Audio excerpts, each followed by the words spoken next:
there, I'm Dr. Nicole McCarty of the Well You Bar. And I'm Richard Buford of Adrenaline Rush Sports and Fitness, and I have a CSCS certification. And we have created a partnership to provide a better fitness journey for you. So, we asked each other 6 questions about our respective industries, and this is what we came up with. Question number 1. So, what is wellness to you, and where do you start the wellness journey? Well, I created and based my Glow RX, Grow and Live Optimally Well program on the 4 primary foundational pillars of health: physical, mental, emotional, and spiritual. If you're not healthy or working towards health in all of these areas, then you're leaving quality life on the table. And who's got time to do that? No one, I hope. So wellness is the complete picture of health. It's about being a complete person so that you can be a more complete family member, a more complete team member. It's about a healthy mind, a healthy body. It's about healthy emotions and that healthy spiritual foundation. So it's all inclusive. It's not just am I eating vegetables and am I working out? There's so much more to health than that. There's so much more to wellness than that. And so for me, wellness includes incorporating all of those things under one umbrella so that you can truly live your best life. Okay? Question number 2. How many calories should I eat according to my workout? Okay, so the short answer is your body will provide you cues. So it depends on the person, all right? You got to understand this. Our caloric needs are determined by what we call our basal metabolic rate, or our BMR. And without getting all nerdy on you, we use the Harris-Benedict equation to calculate the amount of calories your body needs to function. And for women, on average, it's about 1,400 calories per day. And for men, it averages about 1,600 calories per day. But it varies from person to person as it takes into account height, weight, age, and gender, But what's also important is to understand your goals and how working out plays a role in your numbers. It's important to know your numbers. I have my business coach. He's amazing. And he always stresses, you got to know your numbers in life, right? And this is true. So know this, most caloric expenditure calculations are overestimations. And that's with using your fitness watch or, all the different gadgets. So if your goal is to lose weight or maintain your weight, then the knee-jerk response of heading to the kitchen post-workout is vital to the quality of food you choose and what your body is telling you it needs. Okay, here's something that's really important that a lot of people miss: hydration.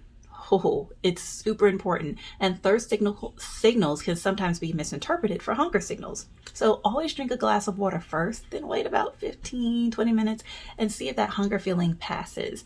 If it does, then then you were thirsty, not so much hungry. And if it's still there, then, go and grab you a healthy snack, right? The more you do it, the more you'll be able to differentiate between the two. Okay? Now, question number 3. Are 2-a-days safe?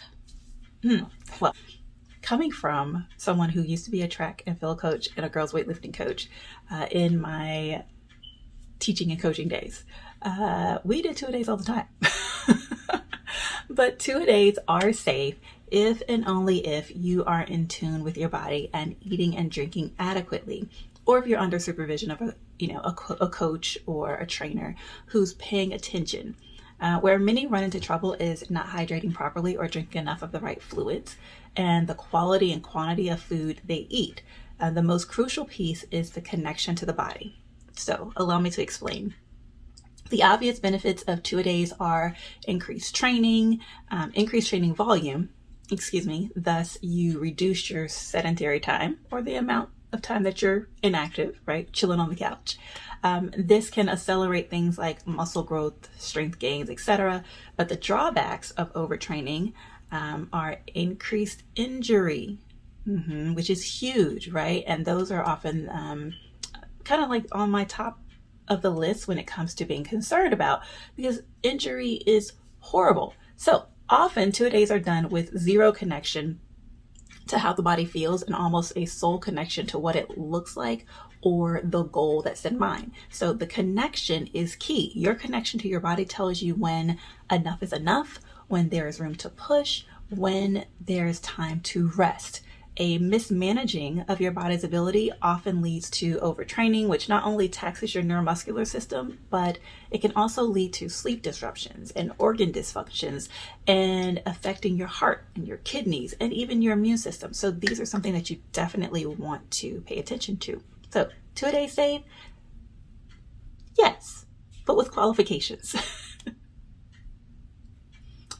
Number 4. So, number 4, what is a healthy BMI or body mass index? Okay, so BMI stands for body mass index, and it is essentially a measure of body fat based upon your height and your weight. Per usual, there are averages that vary per gender, right? So according to the National Institute of Health, a BMI between 18.5 and 24.9 is average, while anything under that is considered underweight, and anything over that, 24.9 to 29.9, is overweight, and anything over 30 is considered obese. Okay? Now, where BMI lacks is that it fails to take into account disproportionate fat distributions. It doesn't take into account waist and hip measurements. And muscle mass proportions, because we all know that muscle is more dense than that adipose or that fat tissue, all of which can increase or decrease your risk factors. So oftentimes BMI is used as a tool along with the waist to hip ratio, the waist to height ratio, and the body fat percentage to effectively assess clients, but not as a sole instrument of determination of where you stand. Question number 5. What meat supplements can I make? Well, first, allow me to say that I am not a vegan guru, okay? I've donned a vegetarian lifestyle in the past and still do so from time to time, depending on what I feel like. But what's most important is that you eat what is right for you, okay? But back to the question at hand.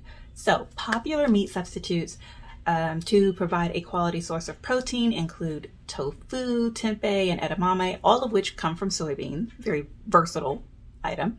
And I prefer these over another popular plant-based item on the market known as seitan, just because while it gathers about 25 grams of protein per 3.5 ounces, and it's the richest plant-based protein source, it is also made of wheat gluten, which is highly inflammatory in many individuals. So my go-to is often those of soybean derivatives as opposed to seitan.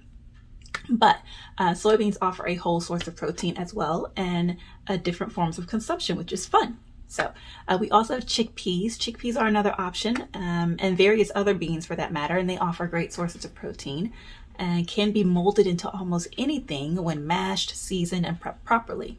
So those are my, my suggestions for meat substitutes.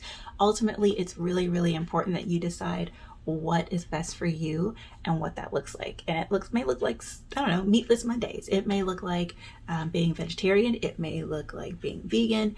It may look like a conglomerate of all of those, right? But whatever it is, make sure that it works for you. Question number 6. All right. I get this question all the time. Cheat days. How should I handle that? Well, I have this rule. Okay. I don't believe in cheat days. I believe in harmonious eating, creating a sense of balance, and creating a lifestyle that incorporates the beauty of food and not so much the alienation of it. Food is wonderful, right? I always say food is of the Lord. It really is. It's amazing. And of course, there are, some things that I would absolutely advise against consuming if you can at all help it. But what I believe is that there is healing in food, but more than the physical. That's why business deals are often broken over dinner. Relationships are mended. Families celebrate. Food is one of the joys of the human soul. And with that comes a responsibility to understand what food means to you and what foods nourish your personal tribe trio of me, myself, and I. That's what I call. Tribe trio. Me, myself, and I. You get it? Okay. So everyone's diet is different, and it's supposed to be, because we are all different. Learning what your body likes and what it doesn't is the real key to health and secret weapon to how you assimilate the foods you eat and how your body receives and uses that said fuel. So I'm a proponent of moderation. It's necessary. If you love fries, have them. Ice cream your jam? Have some of that too. Everything must be practiced in moderation. Anything done in excess, even the best things, can be detrimental to you. Life is more than just existing. It's living, it's experiencing, it's enjoying the simple pleasures, and on occasion, the guilty ones too. Yep. So that's my answer. So don't look at it as cheat. Look at it as treat. Treat yourself. Always. Just do so in moderation. Thank you so much. Talk to you soon. Toodles.